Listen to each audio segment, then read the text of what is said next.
नमस्कार, मैं हूं प्रशांत भारद्वाज और आप देख रहे हैं news room post. Uttar Pradesh में बीते 2 दिनों से सियासी फेरबदल का दौर जारी है। 2024 के चुनावी समर की तैयारियां परवान चढ़ रही हैं और इसी कड़ी में बीजेपी ने अपने पुराने वोट बैंक को साधने की कवायद भी शुरू कर दी है। आज यूपी में सुहेलदेव भारतीय समाज पार्टी यानी सुभासपा एक बार फिर बीजेपी के साथ एनडीए का हिस्सा बन गई। ये ऐलान केंद्रीय गृह मंत्री अमित शाह ने किया।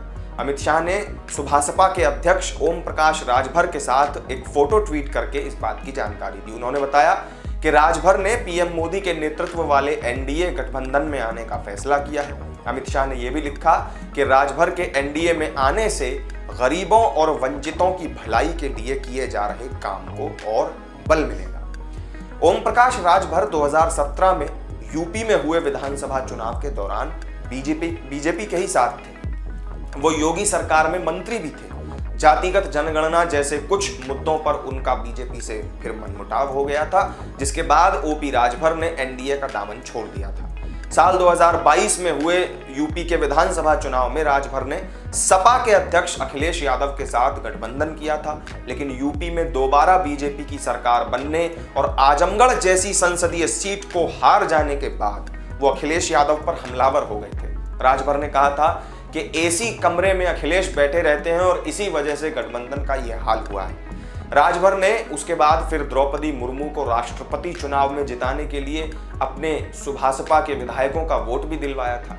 अब कोई एक नेता जब किसी गठबंधन का हिस्सा बनता है तो सियासत में वो अपने साथ अपना कोर वोट बैंक भी लेकर आता है। अगर ओम प्रकाश राजभर की सुभासपा की बात की जाए तो पूर्वी उत्तर प्रदेश, जिसे पूर्वांचल कहते हैं, उसकी तमाम सीटों पर उनके समर्थक बड़ी संख्या में हैं। इससे बीजेपी को जाहिर तौर पर मदद मिल सकती है। पूर्वांचल में राजभर जाति का जो प्रभाव है वो वाराणसी, भदोही, बलिया, जौनपुर, घोसी, लालगंज, गाजीपुर, अंबेडकर नगर, आजमगढ़, प्रयागराज, चंदौली, फैजाबाद, बस्ती, गोरखपुर, मछली शहर और लालगंज में है।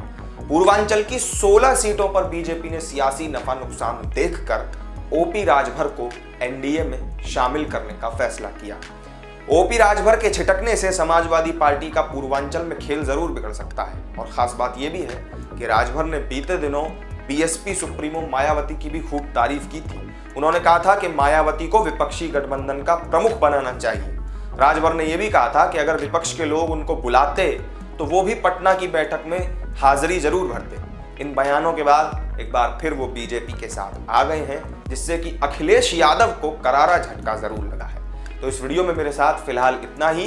ओम प्रकाश राजभर के एनडीए में शामिल हो जाने से बीजेपी को पूर्वांचल में कितना फायदा मिलेगा, आपका इस पर क्या मानना है, कमेंट करके हमें जरूर बताएं। वीडियो पसंद आई हो तो लाइक और शेयर कर दें और चैनल को सब्सक्राइब करना ना भूलें। फिर मिलेंगे किसी नई वीडियो में नई जानकारी के साथ। तब तक के लिए मुझे दीजिए इजाजत। नमस्कार।